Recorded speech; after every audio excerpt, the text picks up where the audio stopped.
حضرت ابو درداء رضی اللہ تعالیٰ عنہ مدینہ المنورہ سے چلے گئے تھے شام میں، تو وہاں کوئی شخص مدینہ المنورہ کا ان کو ڈھونڈتے ڈھونڈتے جا پہنچا اور کہا کہ ابو درداء میں مدینہ رسول سے آیا ہوں، مجھے پتا چلا کہ آپ کے پاس حضور کے فرامین ہیں، تو ایک فرمان سننے کے لیے اتنا لمبا سفر کاٹا ہے، یہاں رشتہ داری بھی نہیں ہے، کوئی تجارت بھی کرنے نہیں آیا، کسی سے ملنا بھی نہیں ہے، شہر دیکھنے کے شوق میں بھی نہیں آیا کہ میں دمشق دیکھا ہوں کیسا ہے، صرف ایک ہی غرض ہے میرے سینے میں، اور وہ یہ کہ میں ابو درداء سے حضور کا فرمان سنا۔ تو حضرت ابو درداء رضی اللہ تعالیٰ عنہ نے پھر انہیں حضور علیہ السلام کا ایک فرمان سنایا، سنو آپ بھی، من سلک طریقا یبتغی فیہ علما سہل اللہ لہ طریقا الی الجنہ، جو کسی ایسے راستے پہ چلا جس راستے میں اس کا مقصد ابتغاء علم تھا، علم سیکھنا تھا، تو فرمایا اللہ اس کے لیے جنت کی راہیں آسان کر دے۔ اللہ، یہ کس کو بتایا جا رہا ہے؟ جو ایک حدیث سننے آ رہا ہے۔ لازمی نہیں ہے کہ وہ باقاعدہ طالب علمانہ انداز ہی اختیار کرے کہ باقاعدہ داخلہ لیا جائے کسی ادارے میں اور وہاں سیکھنے کے لیے جائے تو وہ طالب علم شمار ہوگا۔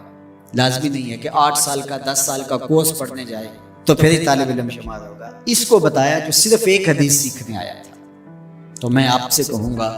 کہ 8 دن کے بعد جب جمعۃ المبارک کے موقع پر آپ سفر کر کے گرمی کاٹ کے مشقت سہ کے آپ یہاں پہنچتے ہیں، پیٹرول لگاتے ہیں، وقت نکالتے ہیں، آدھا گھنٹہ پونا گھنٹہ قریبی شہر کے لوگ پہلے چلتے ہیں، اور جو باقی شہروں سے آ رہے ہیں کوئی 2 گھنٹے پہلے چل رہے ہیں، کچھ لوگ صبح سے چل رہے ہوتے ہیں، کچھ لوگ رات سے چل رہے ہوتے ہیں، کچھ لوگ رات آ کے ہمارے پاس مہمان خانے میں ٹھہرے ہوتے ہیں کہ صبح ہم نے نماز جمعہ پڑھ کے جانا ہے، دور دور سے لوگ آ رہے ہوتے ہیں۔ تو اس وقت طالب علم بن کے آیا کرے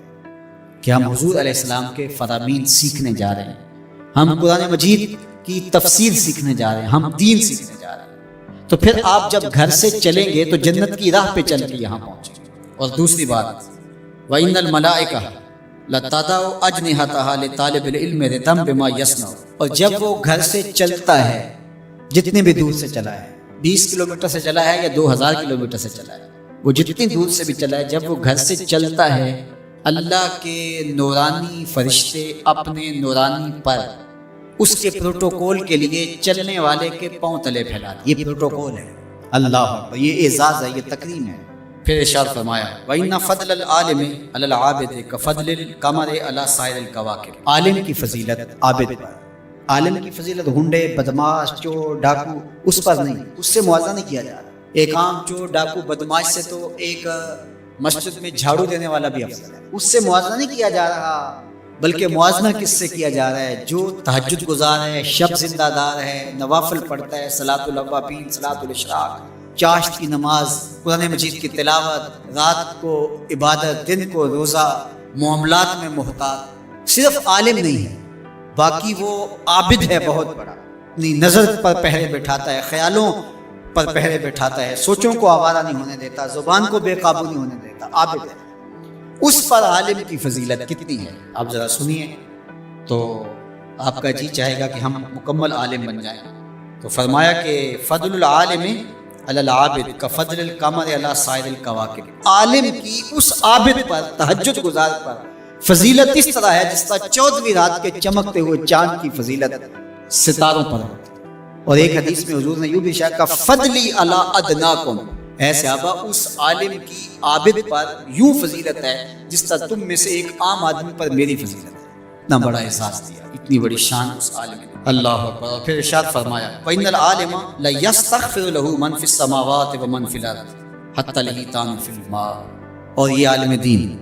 اس کے لیے بخشش کی، استغفار کی، معافی کی اللہ کے حضور دعائیں مانگتے ہیں۔ کون؟ جو آسمانوں میں رہتے ہیں، فرشتے، وَمَنْ فِي الْأَرْضِ، اور جو زمینوں میں رہتے ہیں، حتی الحیتان فی الماء، یہاں تک کہ جو سمندروں میں، دریاؤں میں، پانیوں میں مچھلیاں رہتی ہیں وہ بھی عالم دین کے لیے دعائیں کر رہی ہو، اللہ اس کی مغفرت فرما دے، اللہ اس کی مغفرت۔ اگر کوئی معمولی چیز صادر ہو بھی جائے عالم دین سے تو لٹ لے کے پیچھے نہ پڑ جائیں۔ ہم تو اگر کوئی گناہ کر بیٹھے تو ہمیں خود معافی مانگنی پڑتی ہے، اور اس خلوص سے شاید مانگتے ہیں کہ نہیں مانگتے، لیکن عالم دین سے اگر کوئی خطا ہو بھی جائے، کوئی غلطی ہو بھی جائے، تو آسمان کے فرشتے بھی دعائیں مانگ رہے ہوتے ہیں، زمین کی مخلوقات بھی اس کے لیے استغفار طلب کر رہی ہوتی ہیں، اور سمندروں، دریاؤں اور پانیوں کی مچھلیاں بھی اس کے لیے استغفار طلب کر رہی ہیں۔ یہ اتنی بڑی فضیلت ہے اللہ تعالیٰ نے علماء، دعا کرو اللہ مجھے بھی اور آپ سب کو بھی علماء کے زمرے میں شامل